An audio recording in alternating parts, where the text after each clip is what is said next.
CASPer question examples you need to know. Hey, BeMo Nation, welcome to another episode of our One Question podcast. My name is Thomas, and I am joined by Meng and Veronica.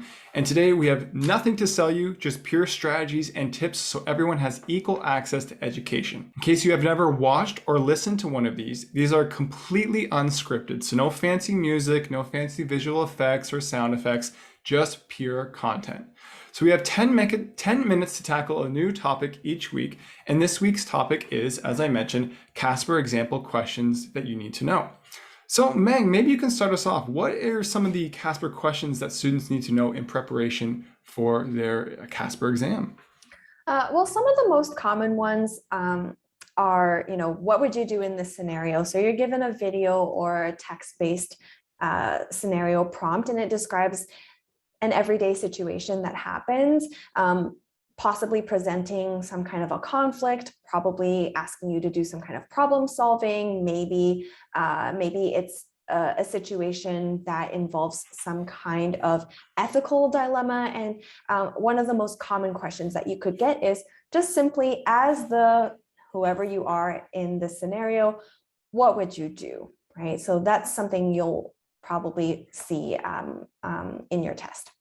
Yeah, absolutely. That idea of that situational kind of putting you in a hypothetical situation and evaluating how you'll handle it. What other types of questions do you think students might come across in the CASPer exam? Besides the ones that are related to situations and scenarios, another common type is policy questions. So you might get a question that's talking about a current issue that is controversial. So for example, just pulling one out of thin air, abortion, right? Abortion rights, that's something that's come up recently. And the question might ask you about your thoughts on women's rights to abortion. And then, you would have to respond to that with whatever information or ideas you have. Yeah, absolutely. And to kind of follow up on that, which I think is really important, is I've worked with students sometimes and they say, well, I'm applying for, I don't know, law school, and they're doing a CASPer. Why do I have to know these policies that are medically related? Can you maybe talk about why the CASPer has these policy questions and why they're important regardless of the field a student is pursuing? Mm-hmm. Well, the CASPer test really is not testing you on field-related knowledge, right? They're not concerned about whether you have the background knowledge to be a good physician or a physician assistant or whatever field you're applying to. The test is a situational judgment test, which means it's looking at how you respond to situations, how you reason through problems logically, right? So they're really looking at soft skills, and there's a full list of the 10 things that they're looking for on their website. So if you are asked a policy question that is not related to your field, what they're interested in is how you communicate and reason through and your argumentation for why you have your opinion about that particular policy. They want to see that you're not being judgmental. They want to see that you're able to weigh multiple perspectives, you're able to weigh multiple pieces of information in order to arrive at your conclusion. It's not so much about what you know about that policy. Yeah, absolutely. I think that's a great point. It's like you said, they're really evaluating you as a person, not you as a professional in that specific field. So I think that's a great point. So we've talked a little bit about maybe situational, scenario-based questions. We've talked a bit about policy questions. Are there any other types of questions you can think of that are very prominent on the CASPer? Yeah, probably the other prominent type is personal type questions. These are questions that ask you about your personal experiences that may relate to the prompt that you got. So if you got a prompt about resolving a conflict between two individuals that you don't know very well, right? You might get a personal question that asks you to share about a personal experience that you've had that's similar to that kind of scenario. And you would respond in terms of not what you would do hypothetically in that scenario, but in terms of actually giving an example and talking about what you actually did, what you learned, and why that learning outcome or that takeaway is relevant to your field, how it would make you a suitable physician, physician assistant, nurse, whatever it is. Yeah, absolutely. And I just want to compound because I agree with everything you're saying. But again, the idea that these personal questions are really your opportunity to demonstrate the skills or lessons or aspects about yourself that you acquire that can demonstrate your readiness for any type of professional field. So I think that's great. So we've highlighted a few of the common question types. Maybe we can spend a little bit of time talking about some of the themes that emerge from these question types and why these themes are important to kind of recognize when you're approaching these questions for any student who's taking the CASPer. Mm-hmm. So I can start off, and then Veronica, I can start off, and Veronica, if you have any to add, feel free to jump in. I mean, we've already kind of touched on a couple. I've mentioned conflict resolution. I've mentioned ethical dilemma. These are very common in basically any kind of field. They want to see that you're able to resolve conflict, problem solve, that you can act in an ethical manner to all kinds of situations, especially if in your profession, you're going to be responsible for other individuals, right? Another one that I can think of that's quite common is professional boundaries, for example. They want to know that you can function professionally in any kind of setting and maintain those boundaries that are extremely important to ensure that other people are interacting with you comfortably and that you're not, overstepping in any kind of way. Having that awareness is extremely important for any health professional. So those are kind of some of the common ones that I can think of off the top of my head. Veronica? I think that we could also think about informed consent. This is going to be super important as a medical professional, right? Are you evaluating to what extent your own patient has the necessary information to make an informed decision, and are you acting in the best interest of that patient? As always, I think something else would be conflict of interest as well, right? Is any party being exploited over another?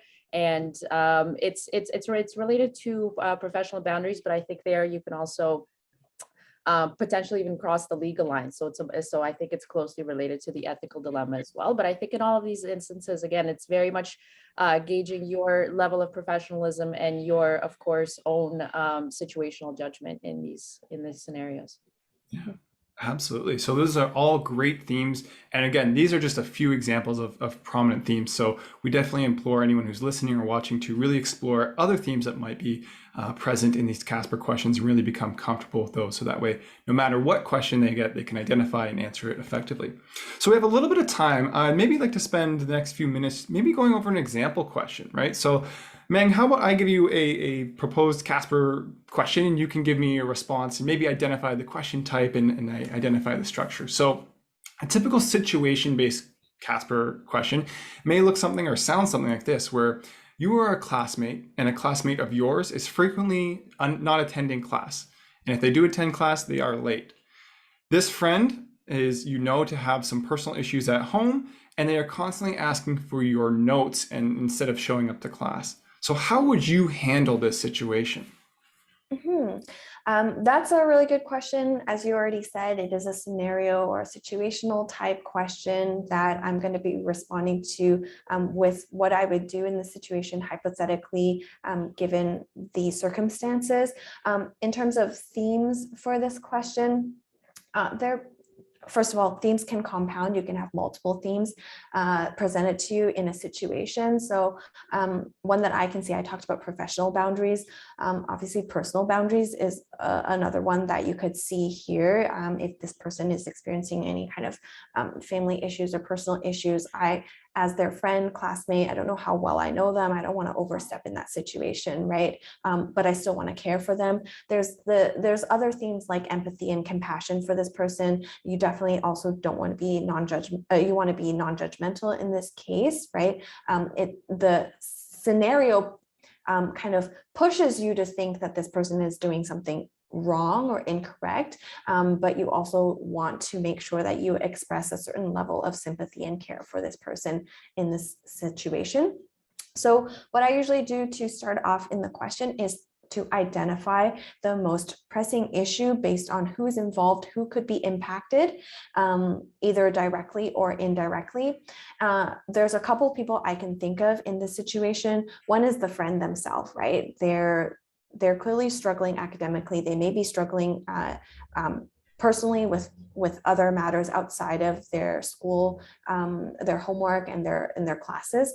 So they are someone who is already negatively impacted in this situation that I would want to identify. Another person is probably myself and other classmates. If they're constantly coming to us to ask for our help with their work, then maybe that might be negatively impacting us, taking away time from us being able to focus on our own academics. And I would want to make sure that that we are also taken care of. And just in general, I'm also thinking about the fairness of the situation in terms of the way that our work is being evaluated in general. So it also has a little bit to do with ethics in this case. So once I've identified the pressing issue, I would then want to figure out any information that is missing from the prompt that was given to me. I don't want to make any kinds of assumptions. I would probably approach the friend, have a private conversation with them, respect their position and what they're dealing with, tell them that I care for them, but also ask them if anything's going on that I could maybe help out with, and also let them know the way in which their actions have impacted others, just so that they're fully aware. Maybe I would seek to have the same kind of private conversation with other classmates to see if this situation has impacted anyone else at all, especially if we're maybe doing some kind of group work together. I would want to make sure that everyone is being taken care of and succeeding academically. And then, depending on what the answers are, what information I gather, I could propose a couple of hypothetical situations and also solutions. So if the friend is indeed struggling personally with something and that's impacting their academics, I would ask them if there's any way I could help out with that. And if there wasn't, I would see if they might want me to help them find some resources that could help them. For example, psychological counseling, maybe financial aid, whatever the issue was, see what I could do for that person. And hopefully by helping them resolve their personal issues that they're dealing with, we could also ameliorate things on the academic side. If the person has just simply been slacking off, right? I'm moving from best case to worst case now. If the worst case is they're really in the wrong, they're just slacking off, they're not putting in the work, and they're relying on others to do the work for them, then maybe I would have a discussion with that person and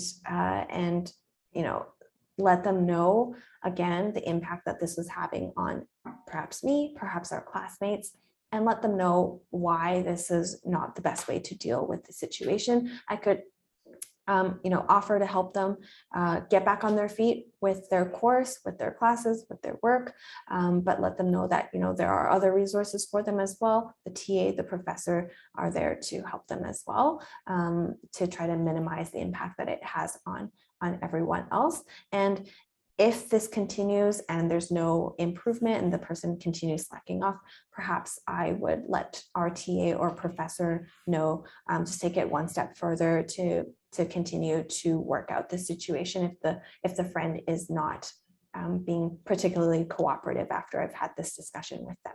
Right. So those are the steps I would work through. First, identifying what the pressing issues are, who is impacted, then looking at filling in those informational gaps by talking to the different individuals involved, and then outlining a couple of scenarios that I would have solutions to going from best to worst case. Excellent. Thank you so much, Meng, for that comprehensive answer. So at this point, that wraps up the time for this podcast. So I just want to thank everyone, or thanks so much everyone who's watching or listening. If you like this as much as we enjoyed making it for you, please go ahead and share it with a friend or subscribe so that you don't miss any future episodes, and ask any questions you have in the comment section below. Otherwise, we will see you all next time. Bye, everyone.